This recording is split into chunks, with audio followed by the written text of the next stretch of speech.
தாவேக அதிமுக இடையே வெடித்திருக்கும் மோதலால் இரு கட்சியினரும் சமூக வலைதளத்தில் மாறி மாறி கடுமையாக விமர்சித்து வருகின்றனர். இதுவரை திமுகவை மட்டும் விமர்சித்து வந்த விஜய் மாமல்லபுரத்தில் நடந்த தாவேக செயல் வீரர்கள் கூட்டத்தில் அதிமுகவை ஊழல் சக்தி என விமர்சித்தார். அதிமுகவை பாஜகவின் அடிமை என்றும் சரமாரியாக சாடினார். தமிழ்நாட்டை இதுக்கு முன்னாடி ஆண்டவங்களும் சரி பாஜகவுக்கு அடிமையா தான் இருந்திருக்கிறாங்க. ஸோ அவங்கள நம்பியும் ஒரு பிரயோஜனமும் இல்லை. அதனால இந்த தீய சக்தியா இருக்கட்டும், இந்த ஊழல் சக்தியா இருக்கட்டும், ரெண்டு பேரும் தமிழ்நாட்டை ஆண்டவை கூடாது. இதை சற்றும் எதிர்பார்க்காத அதிமுக விஜய்க்கு சில மணி நேரத்திலேயே அதிமுக தகவல் தொழில்நுட்ப அணி மூலம் பதிலடி கொடுத்தது. அதில் பிளாக்கில் டிக்கெட்டுகளை விற்று கோடிகளை கண்ட விஜய் தான் ஆக பெரும் ஊழல்வாதி என கடுமையாக விமர்சித்தது. இதற்கு ஒருபடி மேலே சென்ற அதிமுக முன்னாள் அமைச்சர் செல்லூர் ராஜு விஜய் வாயால் வடை சுடுவதாக கடுமையாக விமர்சித்ததுடன் ஆதவர்ஜுனாவை அருகில் வைத்துக் கொண்டு ஊழல் பற்றி பேசுவதா என காட்டமாக கேள்வி எழுப்பினார். விஜய் என்ன சொல்றாருன்னு நினைக்கிறாங்க. எங்க ஒவ்வொரு வீட்டில் இருக்குங்கண்ணா, எந்த வீட்டில் இருக்கு, எத்தனை வீட்டில் ஒரு போய் நுழைஞ்சு பார்த்தாரு, எப்படி கணக்கு எடுத்தாரு, சென்சஸ் எப்படி எடுத்தாரு, சும்மா சொல்றது அந்த பில்டப் தான். இப்போ கதாநாயகனா இருந்தவருக்கு பில்டப் தானே கொடுப்பாங்க. ஒரே நேரத்தில் 100 பேர் அடிக்கிறாரோ அப்பா. எப்பா யாராச்சும் அடிக்க முடியுமா? டுப்புன்னு சொல்றாரு. அது தண்ணியை போட்டு அப்படி அடிக்கிறாரு.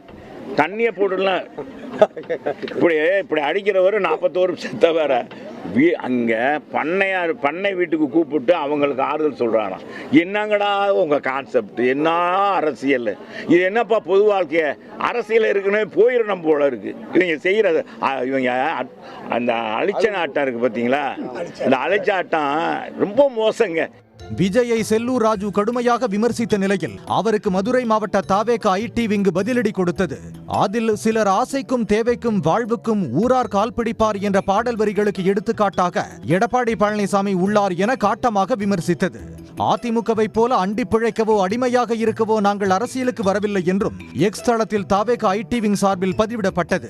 இப்படி தாவேகவின் விமர்சனம் எல்லை மீறி சென்ற நிலையில் எங்களை விஜய் தொட்டுவிட்டார், இனி சும்மா இருக்க முடியாது என எச்சரித்துள்ளார் அதிமுக எம்எல்ஏ ராஜன் செல்லப்பா. இன்றைக்கு அதிமுக மேல தொட்டுட்டாரு, இனிமேல் சும்மா இருக்க முடியாது என்ற எல்லாமே அதிமுக வந்துருச்சு. சர்க்கார்னு ஒரு படம் வந்துச்சு, அதுல அம்மா கொண்டு வந்த திட்டம் மடிக்கணினியை போட்டு உடைச்சாங்க. மதுரையில தான் மடிக்கணினி உடைத்து அந்த படத்தை ஓட விடாம நம்ம நிறுத்தணும். அதிமுக தாவேக இடையே சமூக வலைதளத்தில் காரசார வாக்குவாதம் நடந்து வரும் நிலையில் இது மீம் சண்டையாக மாறியுள்ளது. விஜய் குறித்து ஏஐ மூலம் சித்தரிக்கப்பட்ட வீடியோ மற்றும் விதவிதமான மீம்ஸ்களை வெளியிட்டு அதிமுகவினர் விமர்சித்து வருகின்றனர். இதற்கு பதிலடியாக தாவேகவினரும் எடப்பாடி பற்றி சித்தரிக்கப்பட்ட வீடியோக்களை வெளியிட்டு வருகின்றனர். இரு கட்சியைச் சேர்ந்தவர்களும் தொடர்ந்து சமூக வலைதளத்தில் காட்டமாக விமர்சனம் செய்து வருவதால் வரும் நாட்களில் மோதல் அதிகரிக்கும் என எதிர்பார்க்கப்படுகிறது. உடனுக்குடன் செய்திகளை தெரிந்து கொள்ள சன் நியூஸ் பெல் ஐகானை கிளிக் பண்ணுங்க.